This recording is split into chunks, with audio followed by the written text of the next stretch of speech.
अस्सलाम वालेकुम जी, कैसे हैं आप सब? आई होप कि सब ठीक ठाक और खैरियत से होंगे। और मैं हूँ उर्वा, आप देख रहे हैं ice and spice YouTube channel. आज मैं आपके साथ शेयर करने लगी हूँ ये बहुत परफेक्ट पूरी पराठा की रेसिपी, जो कि अंदर से नरम और बाहर से हल्की फुल्की सी क्रिस्पी बनकर तैयार होती है। इस रेसिपी को आप कमर्शियल इस्तेमाल के लिए भी इस्तेमाल कर सकते हैं।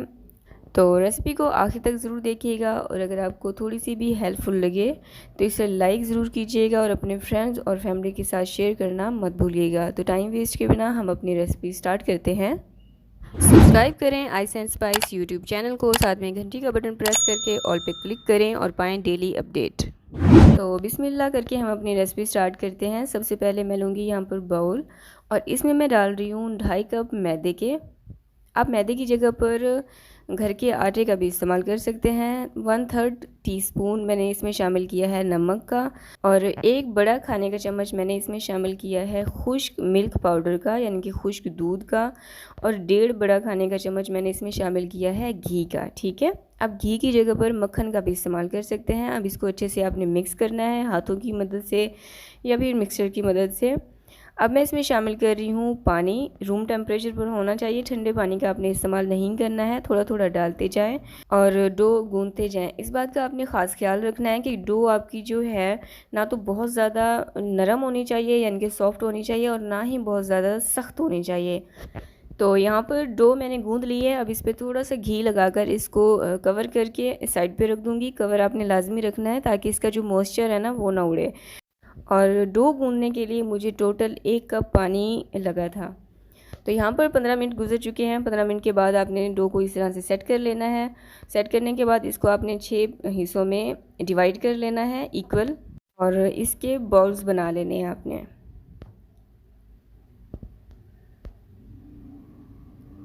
तो यहाँ पर मैंने सारे बॉल्स बना लिए हैं। अब इसको 10 से 15 मिनट के लिए रेस्ट देंगे।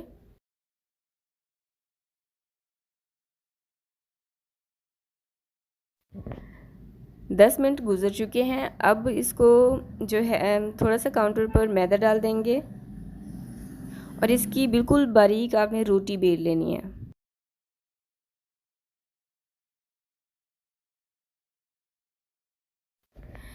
अब 1.5 खाने के चम्मच मैं इस पे डाल रही हूँ घी के। अगेन वही बात, आप घी की जगह पर मक्खन का भी इस्तेमाल कर सकते हैं। थोड़ा सा मैंने इस पे मैदा डाला है और इसको अच्छे से फैला दिया है पूरी रोटी पर। और अब हम इसको फोल्ड कर देंगे बिल्कुल इसी तरह से, यानी कि एक साइड को भी दूसरी साइड पर रख के और इस तरह से फ़ोल्ड कर देंगे। फ़ोल्ड करके इसको ऊपर से नीचे की तरफ प्रेस करके सारे पेड़े यानी कि बॉल्स बनाकर साइड पर रख देंगे। तो यहाँ पर मैंने सारे बॉल्स बना लिए हैं। अब इसको 5 से 6 मिनट के लिए रेस्ट देंगे ताकि ये अच्छे से सेट हो जाएं।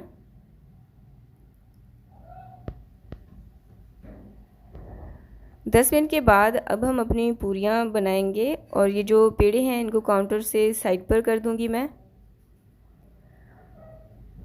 अब काउंटर पर थोड़ा सा ऑयल लगाएंगे और इस पूरी को बेल लेंगे। पहले आपने इसको हाथों की मदद से इस तरह से प्रेस करना है और फिर आपने इसको बेलना है। अब आपने फिंगर्स की मदद से इसके ऊपर इस तरह से हल्का हल्का सा निशान बना देने हैं। और दूसरी तरफ ऑयल को मैंने गर्म होने के लिए रख दिया था, जो कि मीडियम हॉट हो चुका है। बहुत केयरफुली आपने इसके अंदर पूरी को इस तरह से रख देना है। अच्छा, ऑयल जो है ना ये आपका बहुत ज़्यादा ना तो बहुत ज़्यादा गर्म होना चाहिए और ना ही बिल्कुल ठंडा होना चाहिए, मीडियम हॉट होना चाहिए। और इसको इस तरह से आपने फ्राई कर लेना है हल्का सा ऊपर से प्रेस करते हुए। अच्छा, बिल्कुल हल्की आंच आपने नहीं रखनी है, वरना आपकी पूरियाँ जो है ना ये बिल्कुल पापड़ बन जाएंगी। तो दरमियाना गर्म होना चाहिए आपका ऑयल। अच्छा, ये पूरियाँ ना फ्राई होने में बहुत ज़्यादा टाइम नहीं लेती हैं। 2 से 3 मिनट में ये आपके पास फ्राई होके आ जाएंगी। जैसे ही आप देखें कि इस पर हल्का सा लाइट गोल्डन कलर आना स्टार्ट हो गया है, आपने इनको बाहर निकाल लेना है। थोड़ा सा भी इसको डार्क की तरफ मत लेके जाइएगा, क्योंकि बाहर निकालने के बाद भी ये कलर थोड़ा सा डार्क होगा इसका। तो इसी तरह से मैं सारी पूरियाँ फ्राई कर लूँगी।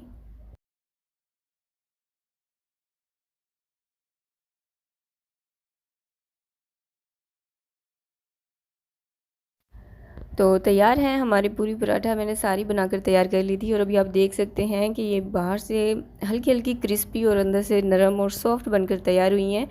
आप इसको जिस चीज़ के साथ मर्ज़ी सर्व कर सकते हैं। मैंने इसके साथ कुंदा खीर बनाई थी। आप इसकी जो रेसिपी है वो आपको डिस्क्रिप्शन बॉक्स में मिल जाएगी। आप इसको खीर के साथ सर्व कर सकते हैं। आप इसको अचार के साथ खाना चाहें, अचार के साथ आप थोड़ी सी चाय रख लें, और आप इसको मूर्ख चने के साथ भी सर्व कर सकते हैं। सिंपल चनों के साथ भी आप इसको सर्व कर सकते हैं। बहुत ही यमी जो है खाने में लगती हैं। तो आप इस रेसिपी को ज़रूर ट्राई कीजिएगा। थोड़ा सा भी हेल्पफुल लगी हो तो इसे लाइक ज़रूर कीजिएगा। अल्लाह हाफिज़।